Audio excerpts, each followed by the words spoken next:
Welcome back to Local Decision 2020. I'm Rusty Ray, and we are joined now by a candidate for Centennial School Board. It's John Burns. John, thank you for being here. You're welcome, and thank you and North Metro TV for allowing me to be here. And you're a candidate for school board, but you are a previous school board member, right? Oh, that's correct. And you did not get reelected in, was it 2018, 2 years ago? 2018. Prior to that, I served 2 terms. So I was actually involved with the superintendent and the executive staff in rolling out the strategic plan and a lot of things that we're implementing now. And I believe at that point you were involved with discussions about a levy and a decision to ask for the tax levy. Oh yeah. That was very, very important. The district put a lot of effort into that Vote Yes campaign, and the levy did pass.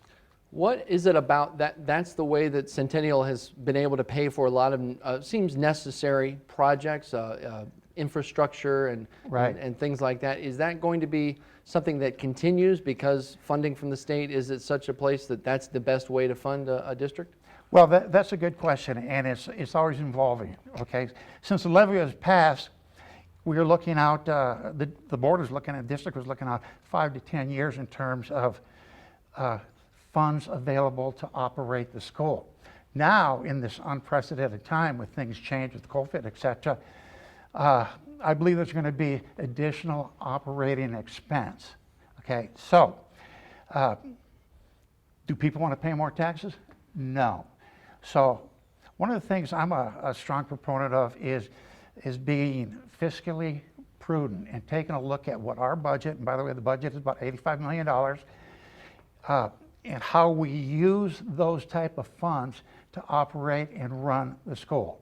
So moving forward, I don't think there will be a levy, but again, that's always moving and that's changing all the time. Well, there's a lot of economic uncertainty and as you said, taxes and things like that, and property taxes, and there could even be some difficulty collecting property taxes at a normal rate just because of the uncertainty. And so it is something that people are concerned about, and school funding on top of that is something folks are concerned about. Absolutely, exactly. One of the things that is a challenge for our district is the actual equity in funding for the district. Our district sits in an area where we have property taxes, but we don't have a lot of business taxes. So there's a convoluted type of formula that puts together that pays per student to the district. And right now we're on the lower end. So it's very important for me joining the school board to be able to lobby the legislators, okay, so we can change that and increase the amount that we're paid per student, so we can operate the district with the funds that we have. COVID may be the simplest answer to this next question, but what do you think has changed? It's only been 2 years since you were on the board, right, but do you feel like the situation or the environment for leading a school district like Centennial has changed at all in that 2 years? Right, well, with the COVID, as you mentioned, we're in unprecedented times. So I'm a firm believer that we cannot let our guard down. So I'm a proponent in terms of communicating to not only the community, but to our district and staff that it's very important that we follow the procedures from the state of Minnesota Health, okay, in terms of distancing, wearing a mask, and those type of things with the COVID type of situation. Now, what also has been effective is how are we going to deliver, okay, the education from a teaching standpoint. So there were 3 options by the state: come back full-time, have it like it was normally, do a hybrid, or do 100% distance learning.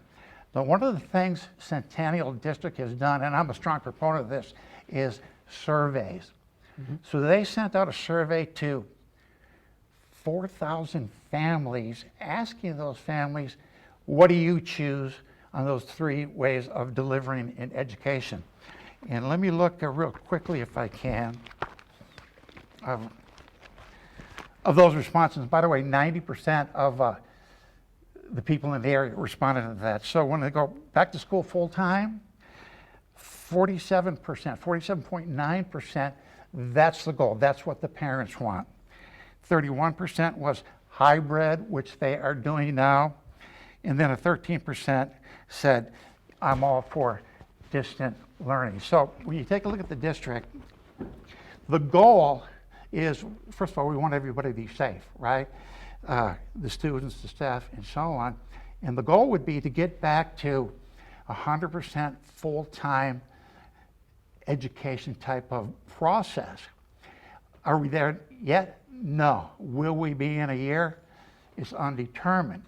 So as a district, we have to be prepared. We have to be versatile and be very nimble to be able to change and adjust the way we're going to deliver education. So the State Department of Health and the Centers for Disease Control have standards that we live by as a district, right? So we watch that very closely from a county standpoint to look at the number of cases. And if the cases get to a certain level, we have to be able to go to distant learning.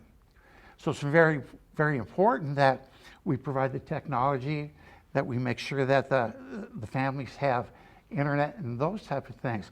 And the nice thing about the district, and this goes back to when I was on the board, we are a strong proponent of surveys.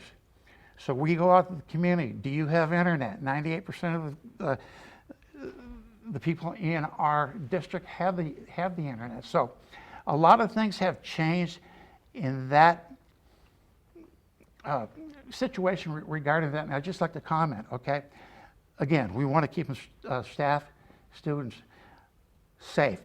Centennial has put together a very strong safety plan, okay? And part of that plan is there's hand disinfectant in every classroom. There's towels that are absorbing, right? They practiced a 6-foot distancing. They have a protocol if somebody falls ill in the class or a staff member. There's a protocol that's followed with that. There's a nurse in every school. So I believe Centennial is prepared, okay, to operate in this COVID environment, and I'm a strong supporter of that.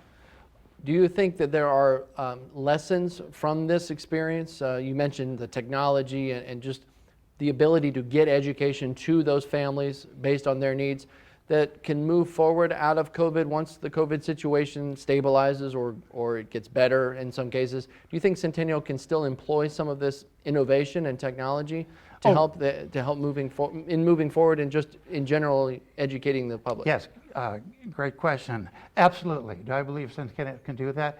I want to be a part of that. From a technology standpoint, I was involved with that department in the past in terms of what are we going to deploy from a hardware standpoint, from a software standpoint, to make that available to the students in the district.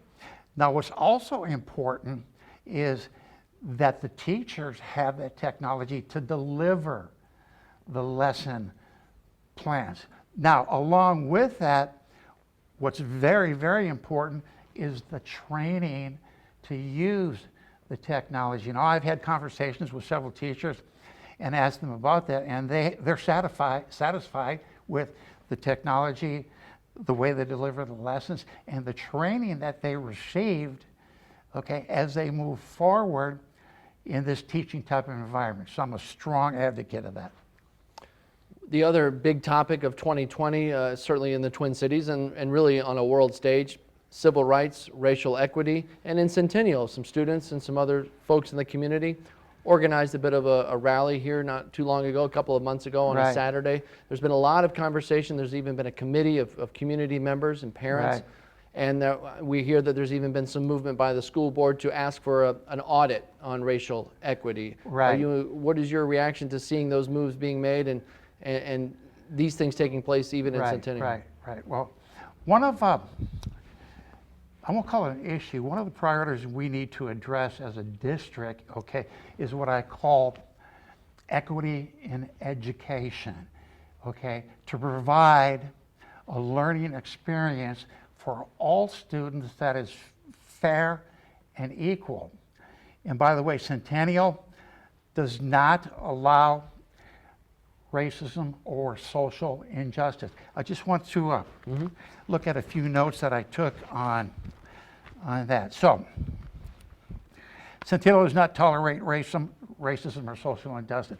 What's important is that we understand who our students are. So we need to understand and look at where they're coming from, what type of cultures have they come from, how do they learn to be able to deliver a curriculum that's fair for everybody. Okay, so you look at the mission of the Centennial School District, right?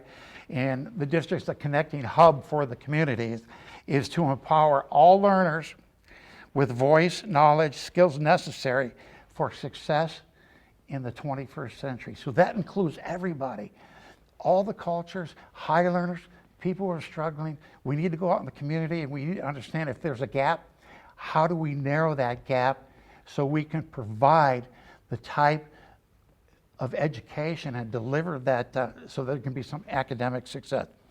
So what I would do as a school board member is work with the superintendent, the school board, and their executives to make sure that the equity work will continue to evolve based on feedback, best practices to be able to connect, achieve, so we can be prepared to make Centennial the best district it can be.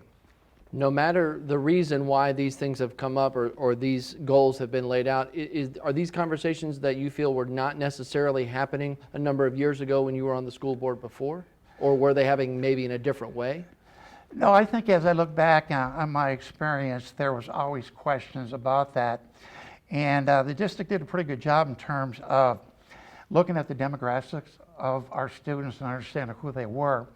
So we always received a report on who our students are, where they come from, those type of things. It probably wasn't at the top forefront, okay, at that time, but it was always there. And when you look at the mission of what we're trying to do as a district is we're trying to provide and achieve the best academic programs so our students can have success, not only in the 21st century, but whatever they do as they move on in life. So it was always there, it just wasn't at the forefront like it is now.